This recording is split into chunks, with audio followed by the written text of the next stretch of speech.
So hello friend, welcome back to another video. मैं हूं रमेश कुमार और आपका बहुत बहुत स्वागत है हमारे इस यूट्यूब चैनल टेक्निकल पोडी में।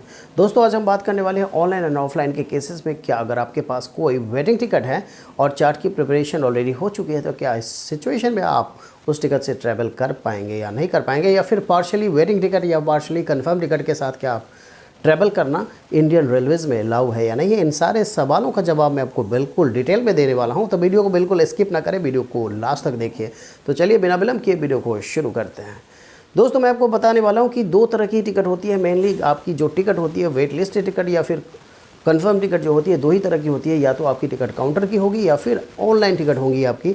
तो ऑनलाइन के केसेस में मैं पहले बताने वाला हूँ कि ऑनलाइन के केसेस में क्या आप अपनी जो वेट लिस्ट टिकट है, क्या इससे आप ट्रैवल कर पाएंगे या नहीं कर पाएंगे। दोस्तों, सबसे पहली बात मैं बता दूं, अगर आपके पास ऑनलाइन वेटिंग टिकट है तो उससे बिल्कुल आप चार्ट की प्रिपरेशन हो चुकी है, आपकी टिकट रिमेंस वेट लिस्टेड रह गई है। तो इस सिचुएशन में क्या होगा कि आप ऑनलाइन की वेटिंग टिकट से बिल्कुल ट्रैवल नहीं कर पाएंगे दोस्तों। तो मैं आपको, अगर आप वेटिंग टिकट के साथ, ऑनलाइन वेटिंग टिकट के साथ अगर आप ट्रैवल करते हुए पाए जाते हैं, तो इस सिचुएशन में आपको विदाउट टिकट माना जाता है और आपके ऊपर भारी जुर्माना लगाया जा सकता है दोस्तों।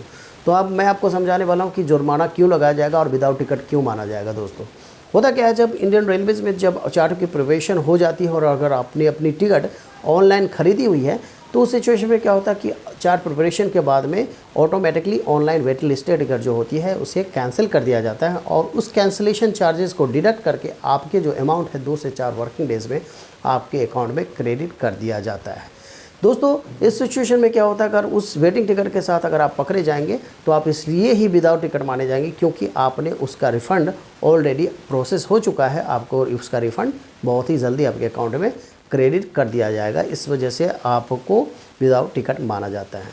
तो ऑनलाइन वेटिंग टिकट के साथ ट्रैवल करना बिल्कुल इंडियन रेलवेज़ में अलाउ नहीं है दोस्तों। तो अब हम बात करने वाले हैं वेटिंग टिकट, काउंटर की वेटिंग टिकट के बारे में।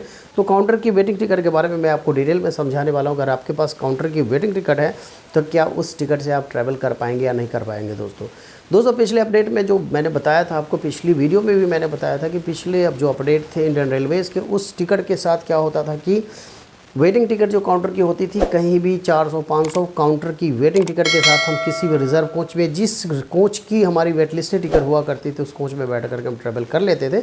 बट अब जो न्यू अपडेट 2025 का जो नया अपडेट आया है, इस अपडेट में कहा गया है कि अगर आप काउंटर की वेटिंग टिकट के साथ अगर किसी भी रिजर्व कोच में बैठ करके ट्रैवल करते हुए पाए जाते हैं तो आपके ऊपर बहुत ही भारी जुर्माना लगाया जा सकता है दोस्तों। चलिए दोस्तों, अगर आपके पास स्लीपर क्लास की वेटिंग टिकट है काउंटर की और उससे आप स्लीपर क्लास में ट्रैवल करते हुए पकड़े जाते हैं तो उस सिचुएशन में क्या होता है, आपके ऊपर कितना पेनल्टी लगाया जाता है। तो मैं आपको बता दूं कि उस सिचुएशन में टिकट होते हुए भी आपसे 250 रुपये का fine plus fare to the next station, इतने का जो है पेनल्टी आपको पे करना पड़ेगा। और उस सिचुएशन में भी आपसे को कोच से उतार दिया जाता है या फिर आपको सेकंड सीटिंग यानी कि जनरल डब्बे में आपको बैठने की अनुमति दे दी जाती है दोस्तों। इसी तरह से अगर आपके पास काउंटर टिकट है किसी एसी क्लास की, तो उस सिचुएशन में क्या होता है, अगर एसी क्लास में बैठ कर के अगर आप ट्रैवल करते हुए पाए जाते हैं काउंटर टिकट के वेटिंग टिकट के साथ, तो उसमें क्या होता है 440 रुपये की पेनल्टी आपको देनी पड़ती है और उसके बाद fare to the next station, और उसके बाद तब आपको ट्रेन से उतार दिया जाता है। तो इतनी बड़ी पेनल्टी है काउंटर की वेटिंग टिकट होने के बावजूद भी।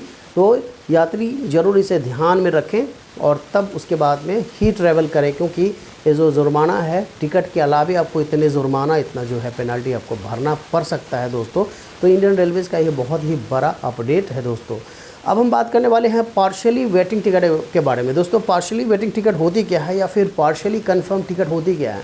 तो पार्शियली वेटिंग टिकट के बारे में मैं आपको समझा दूं कि पार्शियली वेटिंग टिकट में यानी कि जब आप एक पीएनआर पे 3-4 पैसेंजर जब ट्रैवल कर रहे होते हैं, उस सिचुएशन में क्या होता है, चार्ट प्रिपरेशन में 2 टिकट तो कंफर्म हो जाती हैं, बाकी 2 टिकट फिर से वेटिंग रिमेंस वेट लिस्टेड रह जाती है।